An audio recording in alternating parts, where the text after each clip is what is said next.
السلام علیکم ورحمۃ اللہ وبرکاتہ۔ اس سے پہلے مختلف موضوعات پر روشنی ڈالی گئی۔ ابھی اپنے سامنے جو موضوع ہے حالات حاضرہ کے حساب سے کہ جو ہمارے اسلاف رہے انہوں نے جس علاقے کو فتح کیا، فتح کرنے کے بعد جب ان کا وصال ہو گیا تو غیروں نے محنتیں کی اور دوبارہ اقتدار حاصل کر کے کیسے تنزیہ جملے ان کو کہا۔ اس بنا پر جو آج کا موضوع ہے وہ ہے فاتح اسلاف کے بعد اغیار کی بے باکی و طعنہ۔ آئیے اس موضوع پر کچھ گفت و شنید ہو۔ اس سے پہلے آقائے نامدار، مدینے کے تاجدار، دونوں عالم کے مالک و مختار، حبیب پروردگار، شافع روز شمار، ہم غریبوں کے آقا، ہم فقیروں کی ثروت، مصطفیٰ جان رحمت کی بارگاہ میں ہدیہ درود و سلام پیش کریں پڑھے بابا سے بلند صلی اللہ علیہ صلی اللہ علیہ وسلم۔ صلاۃ و سلام علیک یا سیدی یا رسول اللہ صلی اللہ تعالی علیہ وسلم۔ ہم اگر اپنے اسلاف کی زندگی کو پڑھے اور ان کی تاریخ اور سیرت کا مطالعہ کرے تو ہمارے سامنے بہت ساری چیزیں نمایاں ہو کر کے آتی ہیں۔ پہلی چیز جو سب سے اہم ہے وہ یہ نظر آئے گی کہ انہوں نے دین میں کبھی مداخلت نہیں کی۔ دوسری چیز جو نظر آئے گی وہ جرأت و بہادری نظر آئے گی، شجاعت و بہادری نظر آئے گی۔ اور تیسری چیز یہ کہ اللہ تبارک و تعالیٰ نے ان کے دلوں میں خالی اپنی خشیت کو رکھا، دنیا کے خوف سے انہیں نجات عطا فرما دی، جس کی وجہ سے وہ جس علاقے میں گئے اسلام کے پرچم کو بلند کر دیا۔ اور اس کو جاننا ہے تو ہم کو ویسے تو پوری زندگی اسلام، پوری تاریخ اسلام کی بھری ہے اس سے، لیکن چند اشخاص اور چند ذوات قدسیہ کی سیرت کا مطالعہ کیا جا سکتا ہے، جن میں پہلا نام آئے گا پیکر صدق و صفا یار مصطفیٰ حضرت ابوبکر صدیق رضی اللہ تعالیٰ عنہ کا۔ ہم جب ان کی سیرت کو پڑھیں گے تو معلوم ہوگا کہ انہوں نے کس انداز میں دین متین کی خدمت کی، اگرچہ ان کے اوپر جملے کسے گئے، منافقین نے ناصبہ کلمات آج ہی پہلے بھی بکاتا آج ہی بک رہے ہیں۔ دوسری ذات حضرت عمر رضی اللہ تعالیٰ عنہ کی ذات ہے کہ جن کے زمانے میں اللہ تبارک و تعالیٰ نے اسلام کو بہت زبردست انداز میں غلبہ عطا فرمایا اور اسلامی حکومت کے اقتدار اور اسلامی حکومت کے پرچم کو بہت دور تک پہنچایا۔ اور تیسرا نام آئے گا حضرت خالد بن ولید کا، اور چوتھا نام آئے گا امین امہ حضرت ابو عبیدہ رضی اللہ تعالیٰ عنہ کا۔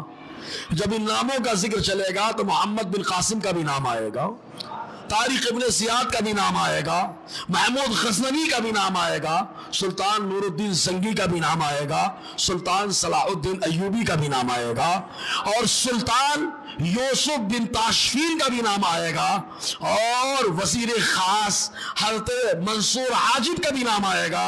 یہ وہ ذوات قدسیہ ہیں کہ جن علاقوں میں انہوں نے قدم رکھ دیا اللہ تعالیٰ نے وہاں پر مسلمانوں کو قیامت تک بسا دیا ہے، وہاں پر اسلام کا پرچم لہرایا اور وہاں پر ان لوگوں نے عدل و انصاف کا سسٹم قائم فرمایا ہے۔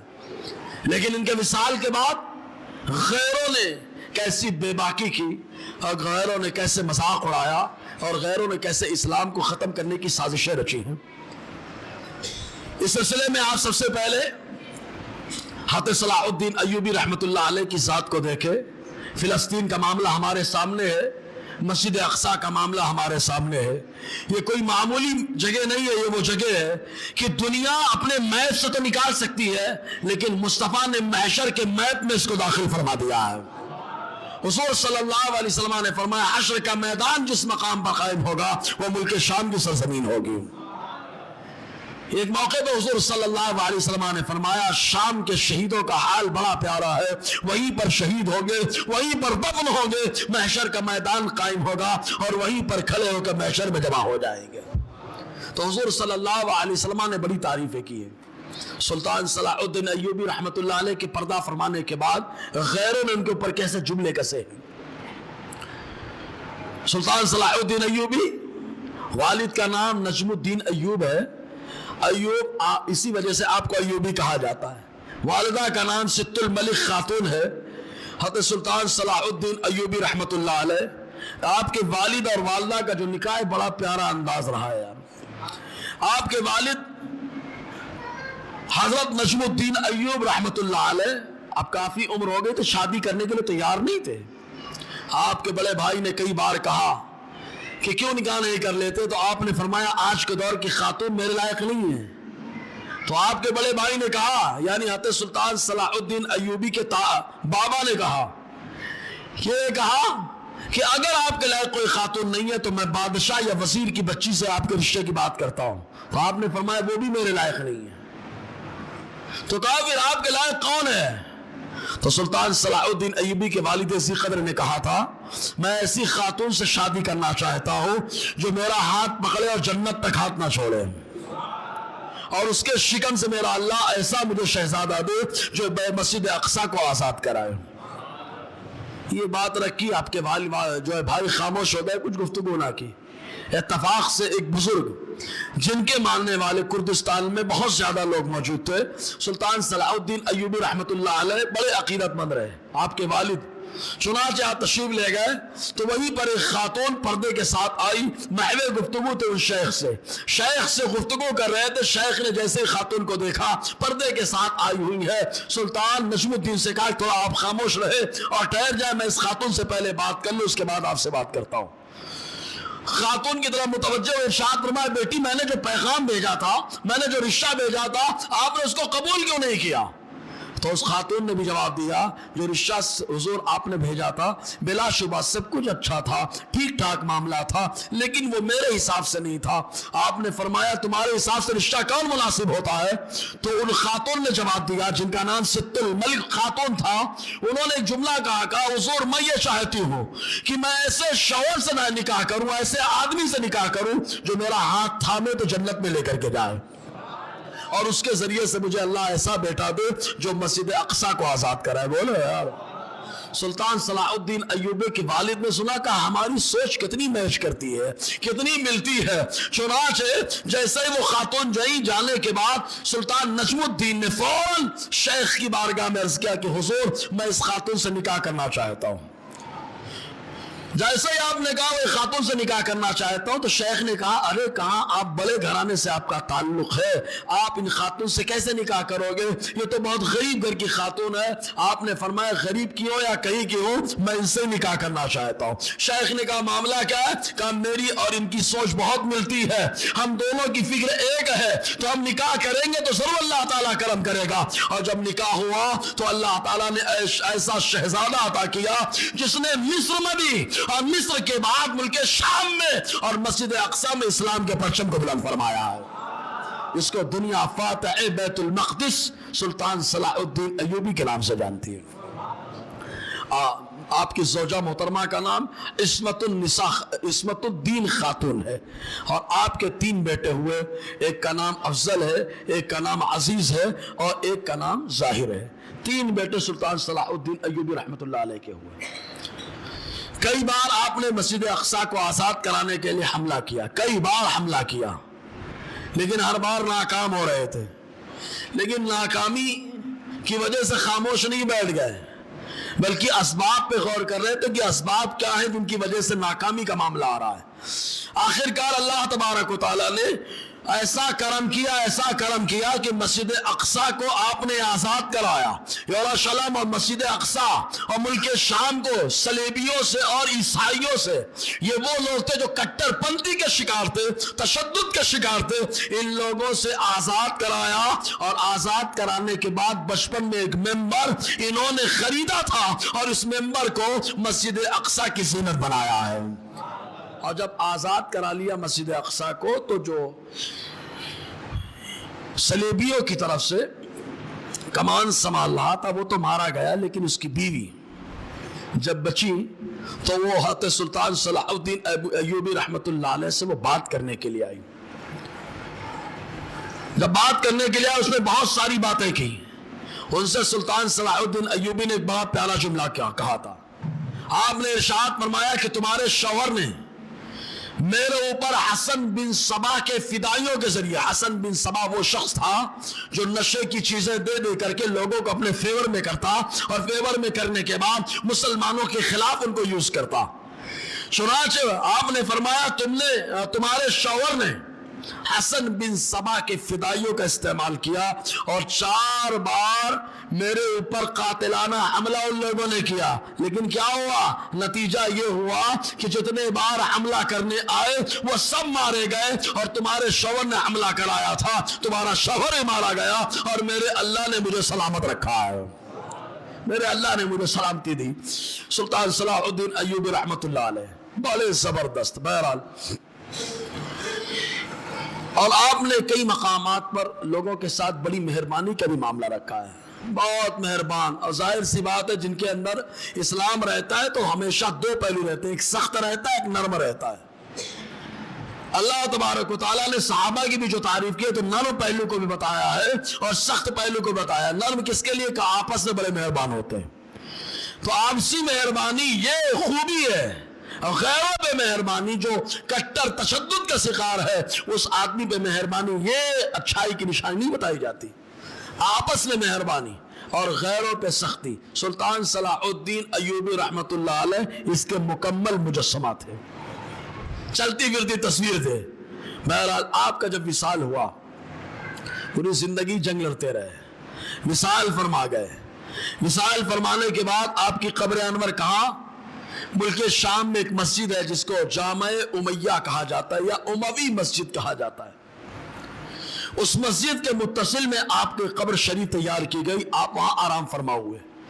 3 سال گزر گئے، لوگوں نے شاندار مقبرہ اور مزار تیار کر دیا.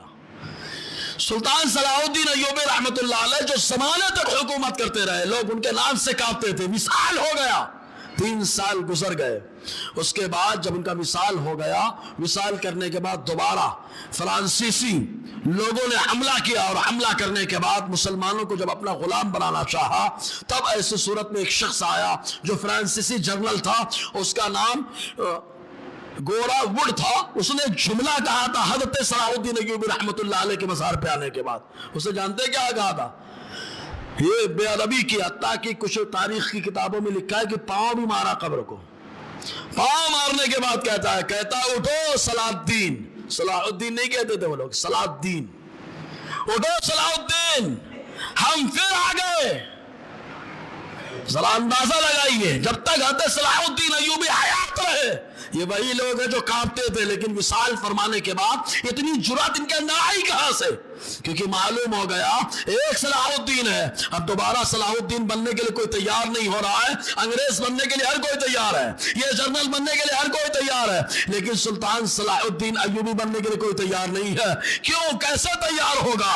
اس لیے کہ سلطان صلاح الدین ایوبی کا کردار وہی ادا کر سکتا ہے جس کو اللہ تبارک و تعالیٰ اپنی بارگاہ کی قربت عطا فرما دیتا ہے، اور ہر آدمی کو اللہ تعالیٰ قربت نہیں دیتا ہے.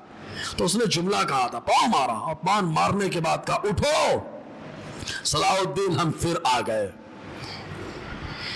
جب یہ لوگ آئے اور آنے کے بعد حضرت سلطان صلاح الدین مسلمانوں کو قتل و خوریز کیا، خوب مارا مسلمانوں کو، اور پھر اس کے بعد قبضہ کر لیا. قبضہ کرنے کے بعد یہی فرانسیسی عوام اور وہاں ان کے لشکر اور سپاہی، ان کے جنرل سلطان صلاح الدین ایوبی کے مزار کے سامنے تلوار لہرا رہے تھے. اور تلوار لہراتے ہوئے جنرل ایلن نے کہا تھا آج صلیبی جنگیں لڑنے والوں کی خواہشات کی تکمیل ہو گئی ہیں. جو بھی صلیبی جنگ لڑ رہا تھا آج ان کی جتنی بھی خواہشات تھی وہ پوری ہو گئی ہیں. کب؟ سلطان صلاح الدین ایوبی کے وصال فرمانے کے بعد جب وہاں پر دوبارہ عیسائیوں کا، صلیبیوں کا قبضہ ہوا تو ان لوگوں نے جملہ کہا. حتیٰ کہ سلطان صلاح الدین ایوبی رحمت اللہ علیہ کا معاملہ کیا تھا؟ ایک جنرل تھا فرانسیسی جس کا نام تھا بنرس. اس جنرل کا معاملہ ایسا ہوا کہ ایک موقع آیا تھا کہ کچھ لوگ حج کرنے کے لیے خانہ کعبہ جا رہے تھے، ایک قافلہ جا رہا تھا. تو ان لوگوں کو مسلمانوں سے اتنی نفرت ہو گئی تھی فرانسیسی لوگوں کو، صلیبیوں کو، کرسچن کو، اتنی نفرت کہ ان لوگوں نے ان حاجیوں کے قافلے پہ حملہ کیا. تو حاجیوں نے کہا ہمارے اوپر کیوں حملہ کر رہے ہو؟ ہم لوگوں کو نقصان مت پہنچا، ہم کوئی لڑنے کے لیے نکلے، ہم تو خانہ کعبہ کے حج کرنے کے لیے جا رہے ہیں، زیارت کرنے کے لیے جا رہے ہیں، لیکن یہ نہ لانا۔ اور یہ جب نہیں مانا، اس نے سارے مسلمانوں کے مالوں سامانوں کو چھینا، تو چھیننے کے بعد یکے بعد دیگروں مسلمانوں کو قتل کرنا شروع کر دیا۔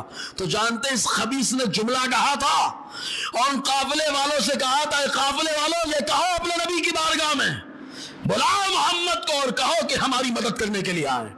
یہ جملہ اس نے گستاخانہ کہا تھا جب سلطان صلاح الدین ایوبی رحمت اللہ علیہ حیات تھے، بیمار تھے۔ آپ کو خبر لگی کہ فرانسیسیوں نے حملہ کیا ہے مسلمانوں کے قافلے پر، یہ وہ قافلہ ہے جو حج کرنے کے لیے جا رہا تھا، اور اس نے ایسا ایسا گستاخانہ جملہ کہا ہے۔ تو آپ نے رب کی بارگاہ میں دعا کی بیماری کی حالت میں، اے اللہ میری بیماری کو دور کر دے، مجھے صحت دے دے، اور اس وقت تک مجھے موت مت دے مولا جب تک اس جنرل کو میں سزا نہ دے دوں۔ آپ نے دعا کی، میرے مولا نے دعا کو قبول فرمایا۔ جب اللہ تبارک و تعالیٰ نے دعا کو قبول فرمایا اور مسجد اقصی کو آزاد کرایا، تو جن کمانڈروں کو آپ نے گرفتار کیا تھا ان کمانڈروں میں یہ بھی تھا بنرس، یہ بھی تھا۔ سب کو سلطان صلاح الدین ایوبی نے یکے بعد دیگرے دیکھا، ہر جنرل معافی مانگ رہا تھا، سلطان صلاح الدین ایوبی کی معافی کا دریا بہ رہا تھا۔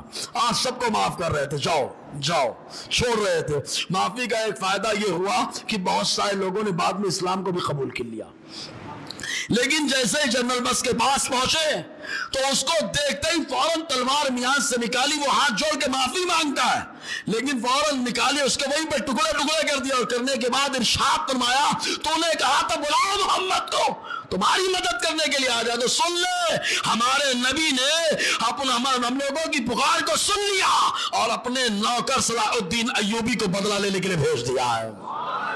یہ انداز تھا مسلمانوں کا۔ لیکن جیسے ہی ایسے بہادر اور ایسے مسلمانوں کے خیر خواہ اور ایسے سلطان جب وصال کر گئے، تو وصال کرنے کے بعد مسلمان اپنے آپ کو یتیم محسوس کرنے لگے، کمزوری کا شکار ہو گئے۔ غیروں نے آ کر کے مذاق اڑانا شروع کر دیا، مزارات پر، قبروں پر، مسجدوں پر آ کر کے مذاق اڑانا شروع کر دیا۔ لیکن جب تک اللہ تبارک و تعالیٰ نے سلطان صلاح الدین ایوبی رحمت اللہ علیہ جیسی شخصیات کو رکھا، مسلمانوں کے اندر جرأت و بہادری رہی ہے۔ معلوم یہ ہوا کہ مسلمانوں کا لیڈر مضبوط ہوتا ہے تو مسلمانوں کی قیادت مضبوط ہوتی ہے، تو مسلمانوں کے اندر بہادری بھی مضبوط ہوتی ہے، شجاعت بھی مضبوط ہوتی ہے۔ اس لیے مسلمانوں ان بزرگوں کی کتابوں کو پڑھے، ان کی سیرات کو پڑھے، ان کی سیرت کو پڑھنے کے بعد نتیجہ ایک ہی ملے گا، وہ ملے گا کہ الحمدللہ مسلمان جب اس کے اندر نور ایمان آتا ہے تو اللہ تبارک و تعالی ہر حال میں اسے تازگی اور بصیرت اور اللہ تعالی فراست ایمانی عطا فرما دیتا ہے۔ یہ تو سلطان صلاح الدین ایوبی کے بارے میں ہم سنتے ہی ہیں، ایک اور ہمارے سلطان گزرے ہیں جن کا نام یوسف بن تاشفین رحمت اللہ علیہ، یوسف بن تاشفین رحمت اللہ علیہ، والد تاشفین، دادا ابراہیم، بیٹے علی ابراہیم تمیم، 3 بیٹیاں، بیٹی تمیمہ۔ انہوں نے ایک موقع وہ آیا کہ انہوں نے ایک حکومت قائم کی تھی، اس حکومت کا نام تھا مرابطین حکومت۔ مرابطین مسلمانوں کے آپس میں رابطے، مرابطین کا معنی ہوتا ہے آپس میں رابطہ قائم کرنے والے۔ تو انہوں نے مسلمانوں کے کنیکشن کو بڑا مضبوط کر دیا تھا، اور یہاں نہیں، وہی اسپین، وہی اندلس، جس اندلس کے بارے میں مسلمانوں کی تاریخ یہ بتائی جاتی کہ کئی سالوں کے بعد حکومت مسلمانوں نے کی۔ اس کے بعد جب صلیبیوں نے جنگ لڑی تو مسلمانوں کی کھوپڑیوں سے قلعہ یہ تعمیر کر دیا، لیکن اسی مقامات پر اللہ تبارک و تعالیٰ نے 2 زبردست مجاہدوں کو بھیجا ہے۔ پہلے مجاہد الحمدللہ وہ مجاہد جنہیں طارق بن زیاد کہا جاتا ہے، ایک مجاہد اور جن کا نام سلطان یوسف تاشفین ہے۔ انہوں نے انہی علاقوں پر اسلام کے پرچم کو لہرایا، انہی علاقوں پر اس مسلمانوں کو بسایا۔ سلطان یوسف بن تاشفین رحمت اللہ علیہ، انہوں نے اسلام کو اسپین تک، حکومت کو اسپین تک پہنچایا، اندلس تک پہنچایا، دریائے صحرائے اعظم میں جو ہے مرابطین کی حکومت قائم کی، وہاں پر جو بھی وحشی یا نیم وحشی سامنے آئے سب سے مقابلہ کیا، یہاں تک کہ وہاں پر جب آپ تشریف لے گئے تو ایک شہر جس کو مراکش کہا جاتا ہے، آج موریکو کہا جاتا ہے، مراکش کی شہر کی بنیاد رکھنے والے بھی سلطان یوسف بن تاشفین رحمۃ اللہ علیہ، مراکش شہر کی بنیاد رکھی ہے۔ جب مراکش شہر کی بنیاد رکھی تو بنیاد رکھنے کے بعد وہاں پر آپ نے عام دربار رکھا دیا کہ کوئی بھی پریشان حال آتا آپ سے مدد مانگتا، آپ اس کی مدد کے لیے تشریف لے جاتے۔ تو اسپین میں مسلمانوں کے اوپر بڑا ظلم ہو رہا تھا، اندلس میں مسلمانوں پہ بڑا ظلم ہو رہا تھا، کیونکہ اندلس ان اسپینیوں کے دماغ میں یہ بات بیٹھی ہوئی تھی ہمارا ملک ہے، یہاں پر مسلمان بلا وجہ آگے نہیں آتے، ہم لوگ بہت سکون سے رہ رہے تھے۔ اور ان کو کیا معلوم کہ ساری زمین اللہ کی زمین ہے اور اللہ تعالیٰ اپنے بندوں کو اپنی زمین پر آباد فرماتا ہے۔ تو مسلمان وہاں پر آئے مدد مانگنے کے لیے، اسپین کے اندلس کے مسلمان شہر مراکش میں آئے۔ جیسے ہی آئے اور آنے کے بعد ان لوگوں نے مدد مانگی اور پوری روایت بتائی ایسا ایسا معاملہ چل رہا ہے، اور جو اندلس کی طرف سے بادشاہ مقرر کیا گیا ہے اور جو کمانڈار مقرر کیا گیا ہے جس کا نام الفانسو ہے، وہ الفانسو مسلمانوں کو بہت پریشان کر رہا ہے، قتل و غارت گری عام کر رہا ہے، مسلمانوں کی عزتوں سے کھلواڑ کر رہا ہے، مسلمانوں کے ہر مال دولت کو چھین رہا ہے، بہت زیادہ پوری روایت کو بتایا۔ تو سلطان یوسف بن تاشفین کو جو ہے جلال آیا اور غصے میں آپ نے فرمایا کہ لشکر کو ترتیب دیا جائے۔ لشکر کو ترتیب دینے کے بعد ایک مقام پر جنگ لڑی گئی جس میں خالی اسپین کی لشکری نہیں تھے، پورے یورپ کے سارے مقامات کے، یورپ کے تمام یورپیوں کو جمع کیا تھا صلیبیوں نے۔ بہت بڑی جنگ لڑی گئی، جنگ زلاقہ، اور اس جنگ زلاقہ میں جتنے بھی یورپ سے لوگ آئے تھے سب کو شکست دینے کے بعد اسلام کے جھنڈے کو بلند کرنے والی ذات یوسف بن تاشفین رحمۃ اللہ علیہ کی ہے۔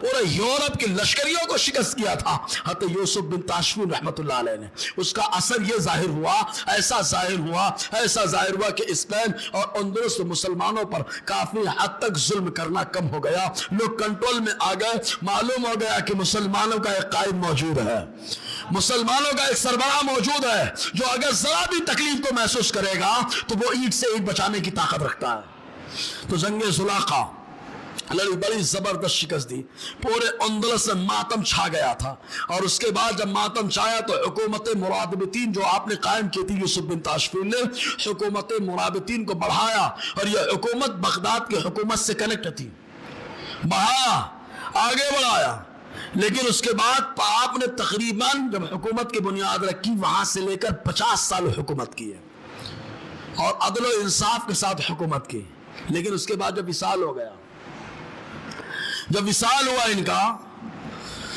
تو وصال ہونے کے بعد جب ان کو دفن کیا گیا تو وہاں پر ایک فرانسیسی جنرل جن کا نام تھا لیوتی، تو آپ کا مزار مراکش میں، یہ مراکش میں قدم رکھتا ہے، مراکش میں قدم رکھتا ہے، قدم رکھنے کے بعد ادھر ادھر نہیں گیا، ڈائریکٹ یوسف بن تاشفین رحمۃ اللہ علیہ کے مزار پہ گیا، اور مزار پہ جانے کے بعد مزار کی بے ادبی کرتا ہے، اور بے ادبی کرنے کے بعد کہتا ہے تاشفین کے بیٹے اٹھو، ہم تو تمہارے پاس پہنچ گئے ہیں، لڑنے کے لیے پہنچ گئے ہیں۔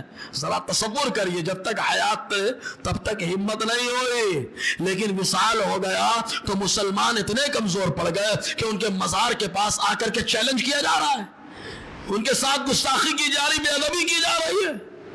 یہ یوسف بن تاشفین جنہوں نے اسپین کی حکومت کا ہلا کر رکھ دیا، ایسے ہی ایک ذات، میری باتیں سمجھ میں آ رہی ہیں؟ زور سے تو بولے یار۔